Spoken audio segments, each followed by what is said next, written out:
It's Joshua Vergara from Android Authority. What's going on, everybody? And you guys asked for it, so here we are delivering. This is your drop test on the Sony Xperia Z2. Now, I'm just gonna go ahead and get right into the drop test. I'm actually really fond of this phone, and it's gonna hurt me a lot to do this drop test. I use this quite a bit, and it was my daily driver for a little while, so having to drop it, well, it makes me a little bit sad. But you know how it goes already. We're gonna be dropping this phone onto its back, onto its side, on its face. And before I got into it, I wanted to show you the actual phone itself. This is a perfectly working phone. I have taken pretty good care of it since I first got it. Turning on the screen, you'll see that it comes on right there. I'll turn up the brightness so it looks a little bit better for you. And essentially, we're just going to just drop this phone. And here we go. This is the first test on the Sony Xperia Z2, dropping it onto its back. So here we go.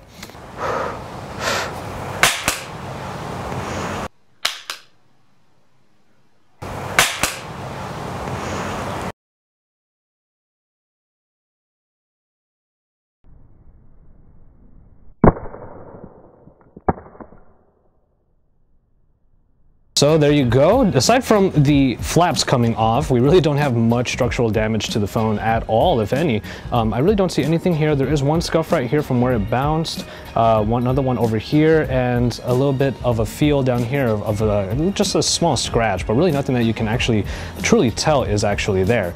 Much like the Sony Xperia Z1 from last season, it looks like this phone is going to hold up pretty well, and it looks like it's still fully operational thus far. All right, so here comes the next test. We're gonna be dropping it right onto its bottom right here. And now the 4K recording on the phone is actually turned on this time because I forgot to do it last time. So here we go.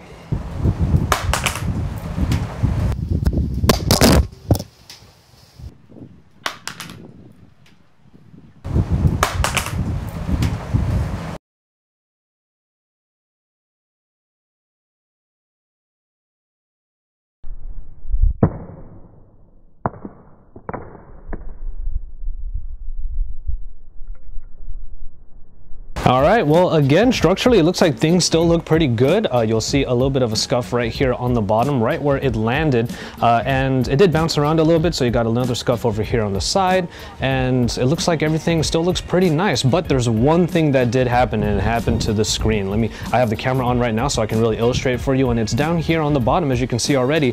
We have some dead pixels right there, so it looks like, yeah, no matter what I do, there are going to be there. You can see the dark right there. It's still there. The screen is still very responsive, however. It's just that the smash that happened right here looks like it created these dead pixels over here. So you'll see they almost look purple in color there, as you can see. And yep, they're just a blemish that you're just going to be seeing there from now on.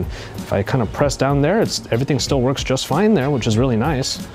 But yeah, those are the dead pixels there.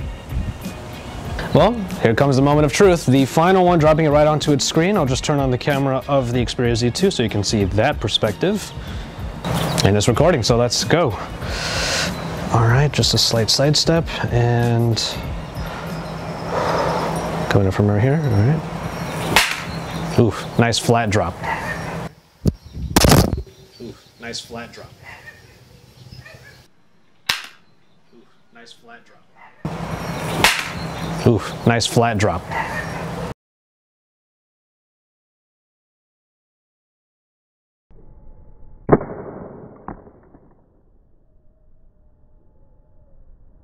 Man, I gotta tell you, I'm really happy right now because aside from, again, the flaps popping out, you really don't have any structural damage whatsoever. This screen is still fully operational. Those dead pixels from the second test are still there, of course, but aside from that, everything seems to be hunky-dory when it comes to this Sony Xperia Z2. I'm going through the entire thing. Let me just feel over on the sides a little bit. Now, if you remember in my review, I did mention that there's a little bit of a lip that comes up from these silver frame that is around the sides. But yeah, it looks like it might have helped a little bit because it did fall pretty flat, but it looks like the impact was not felt by the brunt of the screen, and thus we don't have any cracks across the entire board. There's really nothing to complain about in terms of the aesthetic of the phone still, just a couple of scuffs and those dead pixels, and all in all, we still have a very attractive device. So as far as this drop test goes, the Sony Xperia Z2 has passed with flying colors. And so there you have it for this drop test on the Sony Xperia Z2. Unlike the Xperia Z1 of last season, this phone, despite still coming out looking very great out of the box, is also still very functional. It has pretty much everything that you could need out of it. Nothing is not working on the phone, and that is different from the Z1 of last year, which, even though it looked great after our drop test, it wasn't operational anymore. So the Z2 passes with flying colors. You only have the dead pixels on the bottom left, a couple of scuffs around the frame, but that's about it. This is still a phone that you could use on the daily and still have a great time with it. And I think that is a plus, a huge win for the Sony Xperia Z2. So keep it tuned to Android Authority for all of the best coverage. Make sure to stay tuned for our coverage of the following flagships that are coming in the coming months. And also, if you haven't seen my review of the Xperia Z2, you really should, along with the future focus regarding the sound quality on this device. So keep it tuned here, drop us some likes on our videos, subscribe if you haven't already, and remember, Android Authority is your source for all things Android.